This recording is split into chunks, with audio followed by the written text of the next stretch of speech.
SNDP യോഗത്തിന്റെ പറവൂർ വൈപ്പിൻ യൂണിയനുകളുടെ ശാഖാ നേതൃസംഗമം Paravur Sunny convention സെന്ററിൽ വെച്ച് നടന്നു. യോഗം ജനറൽ സെക്രട്ടറി വെള്ളാപ്പള്ളി നടേശൻ അധ്യക്ഷനായി.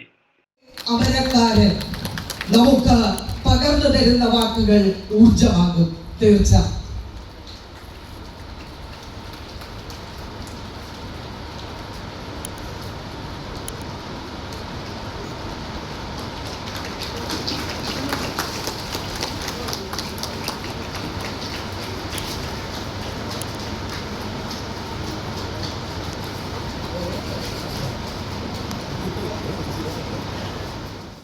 ഞാൻ ചില സാമൂഹ്യ സത്യങ്ങൾ എനിക്ക് സംസ്കൃത ഭാഷയിൽ പറയാൻ അറിയില്ല.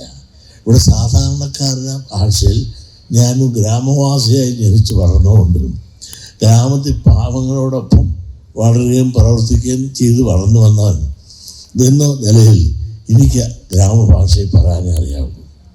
വളഞ്ഞ വഴിക്ക് പറയാൻ അറിയാൻ പാടില്ല. അങ്ങനെ എനിക്കറിയാവുന്ന ഭാഷയിൽ എനിക്ക് തമിഴ് ഭാഷ അറിയില്ല, സംസ്കൃത ഭാഷ അറിയില്ല, ആകെ മലയാളം സാധാരണക്കാരൻ്റെ ഭാഷ. കാരണം ഞാൻ സാധാരണക്കാരൻ്റെ ഇടയിൽ പ്രവർത്തിച്ച് വന്ന ഒരാളാണ് ചെറുപ്പം തൊട്ട്.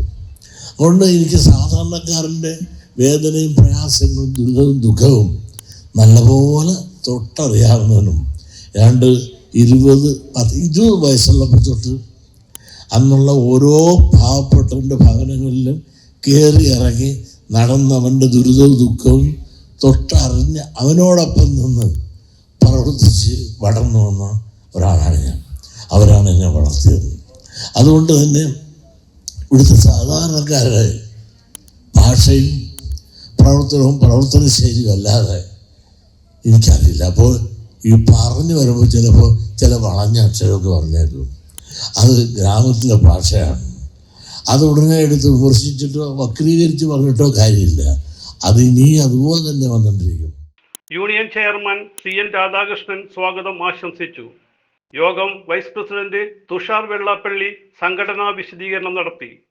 മാസം ഏതാണ്ട് 2.5-3 ലക്ഷത്തിന് മുകളിൽ ഗുരുദേവ ദർശനം പറയുന്ന സംഘടനാ കാര്യങ്ങൾ പറയുന്ന ചെറുതും വലുതുമായിട്ടുള്ള മീറ്റിങ്ങുകൾ ഇന്ന് നമ്മുടെ മൈക്രോ യൂണിറ്റിൻ്റെയും കുടുംബ യൂണിറ്റുകളുടെയും ശാഖായോഗത്തിൻ്റെയും വനിതാ സംഘത്തിൻ്റെയും യൂത്ത് മൂവ്മെൻറ്റിൻ്റെയും അതുപോലെ നമ്മുടെ പോഷകസംഘടനയൊക്കെ ആയിട്ട് പരിശോധിച്ചാൽ ഏതാണ്ട് 3 ലക്ഷത്തിന് മുകളിൽ മീറ്റിങ്ങുകൾ ഇന്ന് നമ്മുടെ സംഘടനയിൽ നടക്കുന്നുണ്ട്.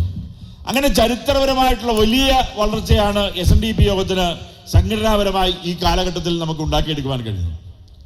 അതിനുശേഷമാണ് നമ്മൾ വ്യാവസായിക രംഗത്തേക്ക് സാമ്പത്തികമായി നമ്മുടെ സഹോദരങ്ങളെ ഉയർത്തിയെടുക്കണം എന്നുള്ള ഉദ്ദേശത്തോടു കൂടെ ഏതാണ്ട് 10-20 വർഷക്കാലമായി മൈക്രോ ഫിനാൻസ് എന്ന് പറയുന്ന സംവിധാനം നമ്മളൊക്കെ ഇവിടെ ഇംപ്ലിമെന്റ് ചെയ്യുകയുണ്ടായി.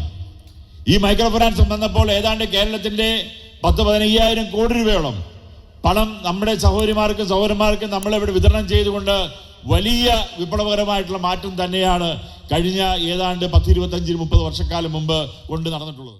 യോഗം ദേവസ്വം സെക്രട്ടറി അരേഖണ്ഡി സന്തോഷ്, കൗൺസിൽ അംഗങ്ങളായ Pachayil Sandeep, Sheeba teacher, TG Vijayan, Shaiju Manakkappady, TB Joshi എന്നിവർ സംസാരിച്ചു. പറവൂർ വൈപ്പിൻ യൂണിയനുകളുടെ ശാഖായോഗങ്ങളിൽ നിന്നായി കുടുംബ യൂണിറ്റ്, മൈക്രോ ഫിനാൻസ് ഭാരവാഹികൾ ഉൾപ്പെടെ 2000-ലധികം പേർ പങ്കെടുത്തു.